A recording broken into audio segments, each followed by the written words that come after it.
ಪೀಬರೆ ರಾಮ ರಸ.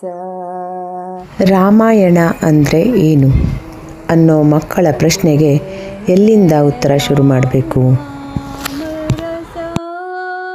ರಾಮ ಹುಟ್ಟಿದಾಗ್ಲಿಂದನಾ?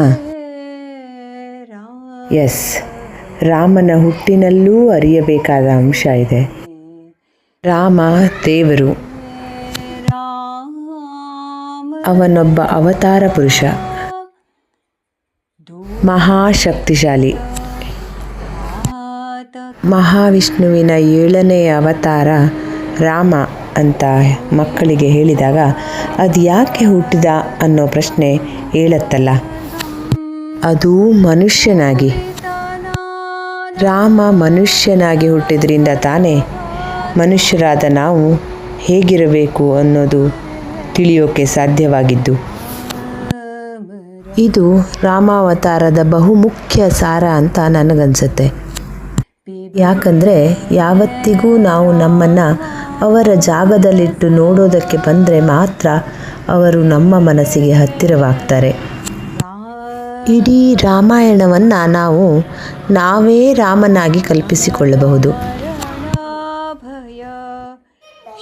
ಯಾಕಂದರೆ ಮನುಷ್ಯನಲ್ಲಿ ಇಲ್ಲದ, ಆತನಿಗೆ ಸಿಗದ, ಅವನಿಂದ ಆಗದ ಯಾವ ಕೆಲಸವನ್ನೂ ರಾಮ ಮಾಡಲಿಲ್ಲ.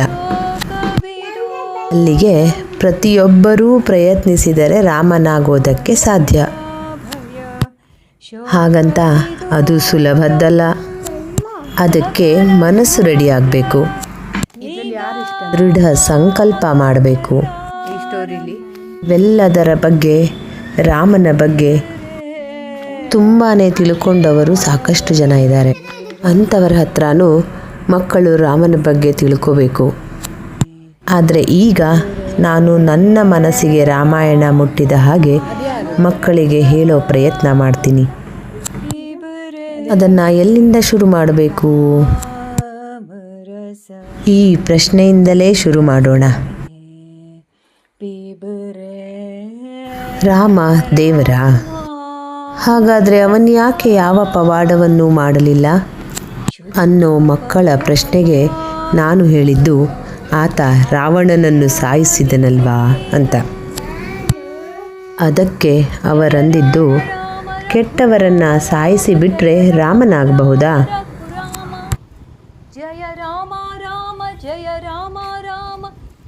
ಹೌದು, ಆದರೆ ಕೆಟ್ಟವರನ್ನಲ್ಲ, ಕೆಟ್ಟತನವನ್ನು, ಅಂದರೆ ನಮ್ಮೊಳಗಿನ ರಕ್ಕಸತನವನ್ನು ಮೊದಲು ಸಾಯಿಸಬೇಕು.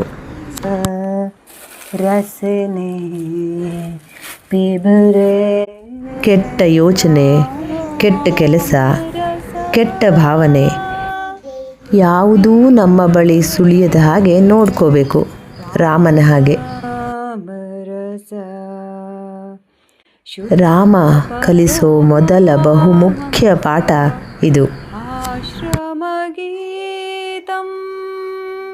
ಅಂದಹಾಗೆ ರಾಮ ಈ ಇಳೆಯಲ್ಲಿ ನಿಮ್ಮೆಲ್ಲರ ಹಾಗೆ ಹುಟ್ಟಿದ, ಅಂದರೆ ಮನುಷ್ಯನಾಗಿ.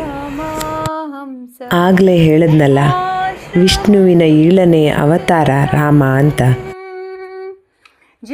ಆತ ಈ ಅವತಾರವೆತ್ತಿದ್ದೇ ರಾವಣನನ್ನು ಸಾಯಿಸೋದಕ್ಕೆ ಅನ್ನತ್ತೆ ಕಥೆ. ನಿಮಗೆ ಗೊತ್ತಾ, ರಾವಣ ತಪಸ್ಸು ಮಾಡಿ ಬ್ರಹ್ಮನನ್ನು ಒಲಿಸಿಕೊಂಡು ನನಗೆ ಸಾವೇ ಬರಬಾರದು ಅಂತ ವರ ಕೊಡು ಅಂತ ಕೇಳಿದ್ದ. ಆದರೆ ಅದು ಸಾಧ್ಯವಿಲ್ಲ ಅಂತಾದಾಗ ಕೊನೆಗೆ ರಕ್ಕಸರು, ಗಂಧರ್ವರು, ದೇವಾನುದೇವತೆಗಳ್ಯಾರಿಂದಲೂ ನನಗೆ ಸಾವು ಬರಬಾರದು ಅನ್ನೋ ವರ ತಗೊಂಡಿದ್ದ. ಮತ್ತಾರನ್ನೂ ಆತ ಶಕ್ತಿಶಾಲಿಗಳು ಅಂತ ಪರಿಗಣಿಸಿರಲಿಲ್ಲ.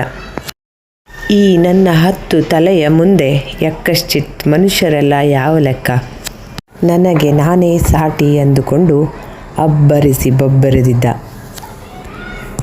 ಅತಳ ಸುತಳ ಪಾತಾಳವನ್ನೂ ನಡುಗಿಸಿದ್ದ. ಅದೆಷ್ಟರ ಮಟ್ಟಿಗೆ ಅಂದರೆ ಇಂದ್ರನ ಆಸ್ಥಾನವಾಗಿದ್ದ ಲಂಕೆಯನ್ನು ತನ್ನ ವಶಕ್ಕೆ ತೆಗೆದುಕೊಂಡು ಬಿಟ್ಟಿದ್ದ. ಅವನು ಸೀತೆಯನ್ನು ಹೊತ್ತೊಯ್ದ ಪುಷ್ಪಕ ವಿಮಾನ ಇದೆಯಲ್ಲ, ಅದು ಕೂಡ ಒಂದು ಕಾಲಕ್ಕೆ ಇಂದ್ರದೇವನದ್ದೇ ಆಗಿತ್ತು. ಒಟ್ಟಲ್ಲಿ ಎಲ್ಲರನ್ನು ಕಾಡುತ್ತಿದ್ದ ರಾವಣನ ಅಂತ್ಯಕ್ಕೆಂದೇ ಮನುಷ್ಯನಾಗಿ ಹುಟ್ಟಿದ್ದ ರಾಮ. ಸೋಲೇ ಇಲ್ಲದ ಸೂರ್ಯ ವಂಶಸ್ಥನಾಗಿ ಅಯೋಧ್ಯೆಯಂಥ ಅತ್ಯಂತ ಸುಂದರ, ಸಮೃದ್ಧ ಮತ್ತು ಸಜ್ಜನರ ನಾಡಿನಲ್ಲಿ ಯುವರಾಜನಾಗಿ ಹುಟ್ಟಿದ್ದ.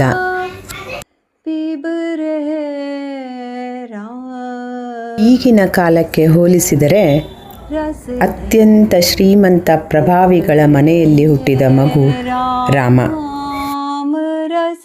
ಬಡ ಮಧ್ಯಮ ವರ್ಗದವರಿಗೆ ಆ ಸಿರಿವಂತಿಕೆಯೇ ಸ್ವರ್ಗವಲ್ವಾ? ಹಂಗಂದ್ರೆ ರಾಮ ನಮ್ಮ ನಿಮ್ಮಂತೆ ಸಾಮಾನ್ಯ ಮನುಷ್ಯ ಅನ್ನೋದಕ್ಕೆ ಹೇಗೆ ಸಾಧ್ಯ? ಆಗಲ್ಲ. ಒಬ್ಬ ರಾಜ ಮತ್ತು ಪ್ರಜೆ ಇಬ್ಬರೂ ಒಂದೇ ಅಂತ ಹೇಳೋದು ಹೇಗೆ? ಆದರೆ ರಾಮನ ವಿಷಯದಲ್ಲಿ ಅವನು ಬರೀ ಆಚರಣೆಯಲ್ಲಿ ರಾಜನಾಗಿರಲಿಲ್ಲ, ಜವಾಬ್ದಾರಿಯಲ್ಲಿ ರಾಜ, ಧರ್ಮದಲ್ಲಿ ರಾಜ, ವ್ಯಕ್ತಿತ್ವದಲ್ಲಿ ರಾಜ. ಅಂದ ಹಾಗೆ ರಾಮ ರಾವಣನನ್ನು ವಧಿಸಿದ್ದು ರಾಜನಾಗಿಯೂ ಅಲ್ಲ, ಆತನ ರಾಜ್ಯದ ಸಹಾಯದಿಂದಲೂ ಅಲ್ಲ. ಅಷ್ಟಕ್ಕೂ ರಾಜಕುಮಾರನಾಗಿ ರಾಮನಿಗೆ ಸಿಕ್ಕಿದ್ದು ಉತ್ತಮ ವಿದ್ಯೆ ಅಷ್ಟೇ. ಆ ಪ್ರಯತ್ನವನ್ನು ಇವತ್ತಿನ ಕಾಲದಲ್ಲೂ ತಂದೆ ತಾಯಿ ಮಾಡ್ತಾರೆ. ವಸಿಷ್ಠರಂಥ ಗುರುಗಳಲ್ಲಿ ಎಲ್ಲವನ್ನೂ ಕಲಿತು ರಾಮ ಅತ್ಯುತ್ತಮ ವಿದ್ಯಾರ್ಥಿ ಅನ್ನಿಸಿಕೊಂಡ.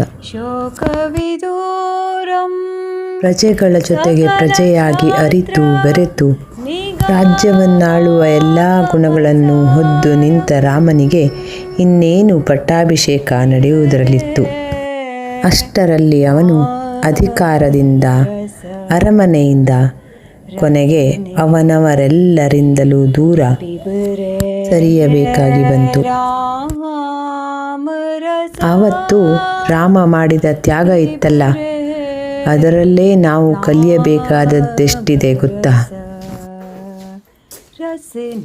ಅಪ್ಪ ಕೊಟ್ಟ ಮಾತನ್ನು ಉಳಿಸಿದ ರಾಮನ ಕಥೆ ಬರೀ ತ್ಯಾಗದ್ದಲ್ಲ, ಅದು ರಾಮನ ಭಾವದ್ದು, ಪ್ರತಿಯೊಬ್ಬರ ಬದುಕಿನಲ್ಲೂ ಅತ್ಯಂತ ಮಹತ್ವದ್ದು.